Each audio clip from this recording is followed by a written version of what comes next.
Hello and welcome. I'm Rahul Srivastav, and this is an A4 Medicine clinical update. Today, we are looking at the updated NICE guidance on type 2 diabetes, specifically how to choose, review, and change medicines in adults. The landscape has shifted quite a bit from what many of us learned a few years ago.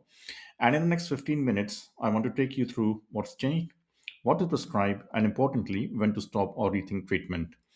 This is aimed squarely at primary care, practical, clinical, and focused on what you can actually use in clinic on Monday morning. So, what's new?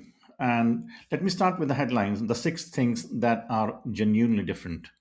First, dual first line therapy. For most adults, modified release metformin plus an SGLT2 inhibitor is now the recommended starting point, not metformin alone. Second, for people with established atherosclerotic cardiovascular disease, subcutaneous semaglutide Ozempic up to 1 milligram weekly is part of initial treatment alongside modified release metformin and an SGLT2 inhibitor. Third, in obesity, GLP-1 receptor agonists or tirzepatide come into play as an add-on after at least 3 months if further medication is needed and glycemic targets are still not being met. Fourth, the CKD pathway is now much clearer, stratified into three EGFR bands. Fifth, there is a now dedicated pathway for early onset type 2 diabetes, those diagnosed under 40. And sixth, much more explicit caution in frailty with active simplification and deep prescribing built into the guidance itself. So, we are going to structure this and cover the core principles, the rules that apply to everyone, then the initial assessment, then the severe seven comorbidity led treatment pathways, which are really the heart of this update. After all, we'll cover reviewing and stopping medicines, the key safety rules, and we'll finish with a one page summary and some key take homes.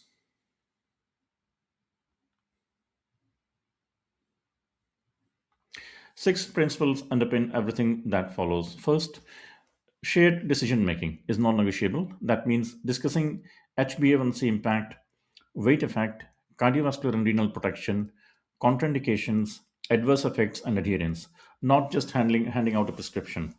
Second, diet and lifestyle advice has to be reinforced at every visit, not just at diagnosis, at every intervention point. Third, introduce medicine stepwise, checking tolerability and effectiveness as you go. In the combination pathways, NICE is quite specific. Start metformin first, then add SGLT2 inhibitor once metformin is at the maximum tolerated dose. And if you're using a GLP-1 receptor agonist or tirzepatide, add that once the SGLT2 inhibitor is at the maximum tolerated dose. Fourth, if are symptoms of hypoglycemia at any stage, think about insulin or a sulfonylurea to bring glucose under control, then review and de-escalate once the patient is back in range. Fifth, if a patient has more than one comorbidity, make a shared decision about which one to prioritize. Cardiovascular and renal protection will often carry most weight. And finally, the cost rule. If two medicines from the same class are equally suitable, prescribe the least expensive. NICE is quite explicit about that.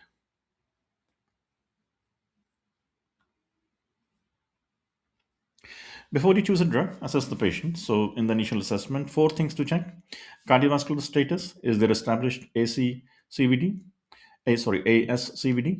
future cardiovascular risk, renal status, especially EGFR band and albumin creatinine ratio, and clinically significant frailty. Also consider obesity, whether this is an early onset disease, pregnancy, potential, and any other medicines the person is already taking. These factors determine which pathway you follow.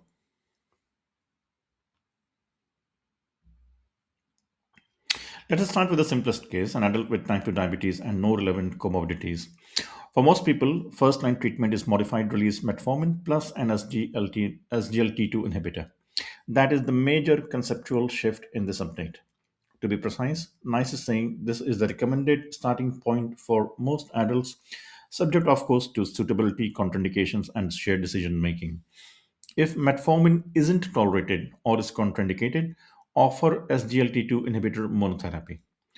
If further treatment is needed to reach individualized glycemic target, add a DPP4 inhibitor And if that's not suitable or not enough, the next options are sulfonylurea, pioglitazone, or insulin based treatment. And remember, if the patient later develops atherosclerotic cardiovascular disease, that triggers the addition of subcutaneous semaglutide up to 1 milligrams weekly if they're not already on it.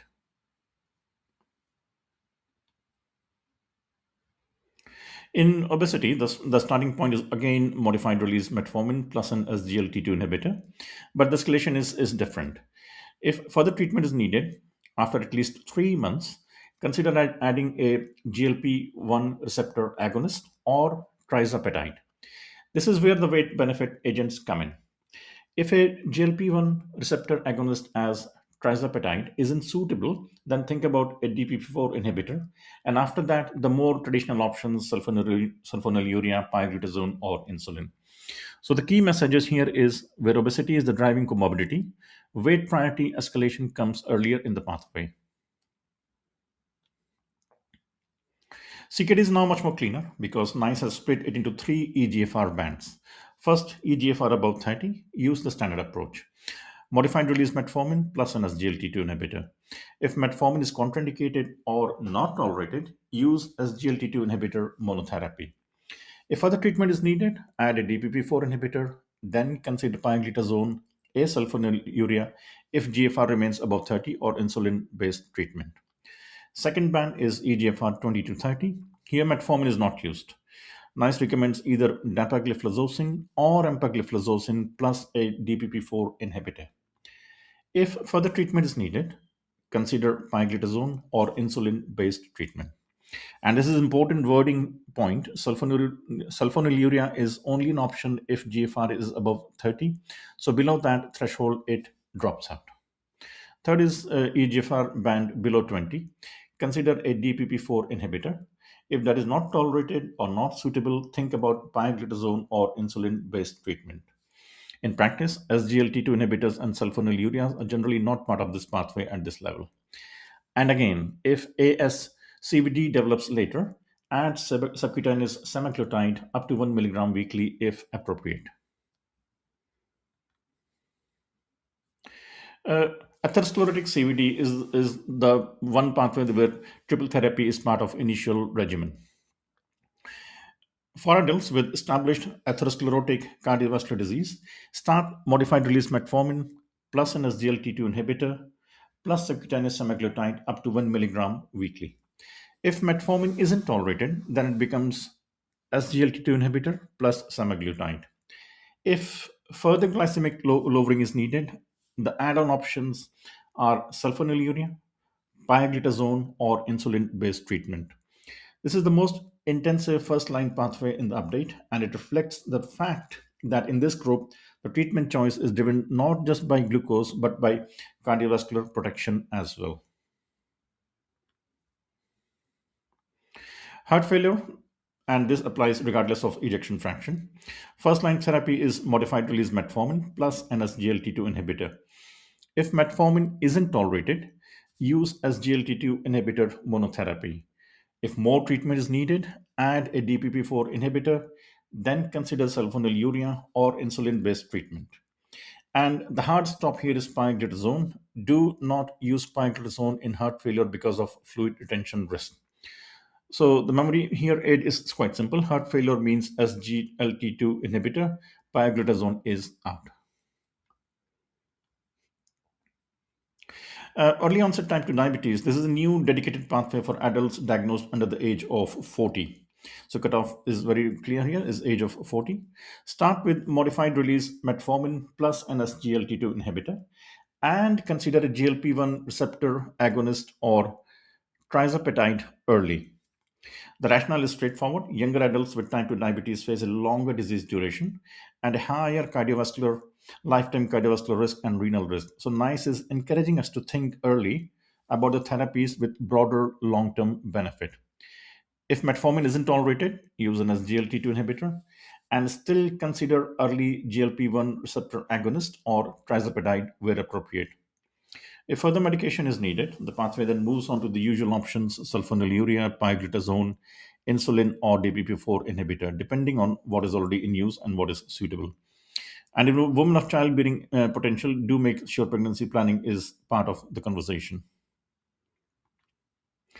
Frailty is where the whole philosophy shifts.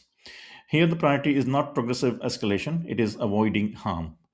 Start with metformin, modified release metformin, only after an SGLT2 inhibitor if the person's level of frailty does not place them at a higher risk of adverse effects from that medicine.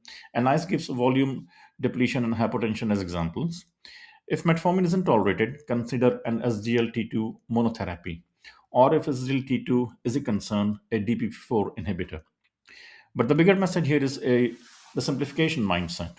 At every review, ask, can we reduce the dose, stop a drug, or simplify the regimen? NICE is very clear that in frailty, we should aim for the smallest effective number of medicines at the lowest effective dose. Be especially cautious with sulfonylureas and insulin because of the hypoglycemia and false risk. And if you're using an SGLT2 inhibitor in this group, stay alert for adverse effects such as volume depletion, hypertension, genital or urinary infections, euglycemic decay, and very rarely Fournier's gangrene. We're presenting a comparison table. Here's everything we just covered on a single page.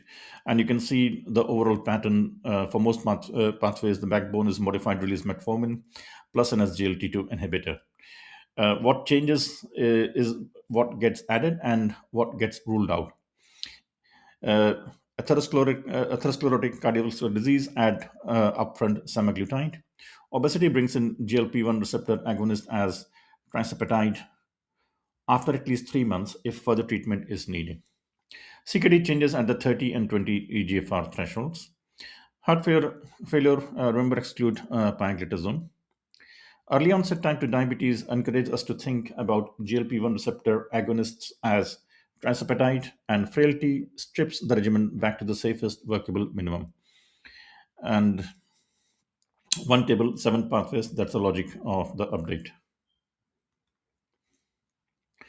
Now, if ASCVD develops later, it's an important trigger because it applies across pathway. Imagine a patient is already on treatment and perhaps on modified release metformin and an SGLT2 inhibitor, and later they have an MI or are diagnosed with peripheral arterial disease or develop another form of established atherosclerotic cardiovascular disease. At that point, if they're not already on it, add subcutaneous semaglutide up to 1 milligram weekly. Do not think of this purely as a glucose decision. This is about cardiovascular benefit as well. If further glycemic lowering is then needed, the next options remain sulfonylurea, pioglitazone, or insulin based treatment. So remember the distinction. Known ASCVD at baseline means semaglutide is part of initial therapy. ASCVD developing later means semaglutide becomes a new treatment trigger. Reviewing medicines when you review treatment, there are three questions to work through. First, what should you continue? This is one of the major mindset shifts in the guideline. SGLT2 inhibitors are not just glucose lowering drugs anymore. Consider continuing them for their cardiovascular or renal benefit, even if glycemic targets are not being met. Continue any medicine that has helped the person reach their individualized glycemic or weight targets. And if standard release metformin is working and tolerated, continue it. You only need to switch to modified release if standard release is not tolerated or if the person prefers it. Second, when do you stop GLP-1 receptor agonist or tirzepatide? Two main scenarios. If the person becomes underweight with a BMI below 18.5, or if the medicine is not helping them achieve individualized glycemic targets and is not being taken for cardiovascular benefit. Uh, Before switching, optimize, check adverse effects, dose, formulation, adherence, and revisit diet and lifestyle advice. Third, should you reconsider the diagnosis? If the response to treatment is unexpectedly poor, pause and revisit the original diagnosis. Could this be something other than typical type 2 diabetes? To stay strictly aligned with NICE here, reconsider the diagnosis and refer to the NICE type 1 diabetes guidance on revisiting diagnosis if the response to treatment is atypical. Safety rules. Here are the key rules to commit to memory. Never combine a GLP-1 receptor agonist or tirzepatide with a DPP4 inhibitor. Never use maglitazone in heart failure. Do not use metformin when GFR is below 30. Introduce medicine stepwise, checking tolerability and effectiveness before moving on. Be cautious with sulfonylurea and insulin in frailty because of the hypoglycemia and falls risk. And stop a GLP-1 receptor agonist or tirzepatide if BMI drops below 18.5 or if it is not helping meet glycemic targets and is not being used for cardiovascular benefit. Sick day rules: every patient should leave the review with a clear, individualized plan for what to do when they are unwell. That needs to be part of the routine prescribing. For metformin, stop temporarily if the person is dehydrated, vomiting, or unable to eat and drink normally. For SGLT2 inhibitors, stop during acute illness, dehydration, or significantly reduced oral intake. The important risk here is euglycemic DKA. For insulin, do not stop it. Monitor glucose and ketones more closely and adjust doses if needed, but insulin itself should not be stopped. For GLP-1 receptor agonist and tirzepatide, use caution, especially if there is gastrointestinal upset and risk of dehydration. One extra safety point before you even start on an SGLT2 inhibitor is think carefully if the person has a history of decay, current intercurrent illness, significant dehydration risk, or is following a very low carbohydrate diet or ketogenic diet. In summary, if you take away nothing else from this update, take away these 6 points. First, for most adults, first line treatment is now modified release metformin plus an SGLT2 inhibitor. If the person has established ASCVD, a semaglutide up to 1 milligram weekly is part of the initial regimen. In obesity, consider GLP-1 receptor agonist or tirzepatide after at least 3 months if further medication is needed. In CKD, stratify by EGFR brand, above 30, 20 to 30, or below 30. In frailty, simplify treatment and actively avoid hypoglycemia prone regimens, and never combine a GLP-1 receptor agonist or tirzepatide with the DPP4 inhibitors. That's the whole 2026 update in 6 lines. Thank you for watching. And my challenge to you is this: translate into practice. Pick one patient this week, open their notes, and review whether the regimen still fits the updated pathway for their comorbidity profile. That's how guidelines update becomes real world changes. If you found this useful, please subscribe for one more NICE aligned primary care updates and head over to a4medicine.co.uk where you'll find companion books and visual summaries on this and many other topics. Thank you.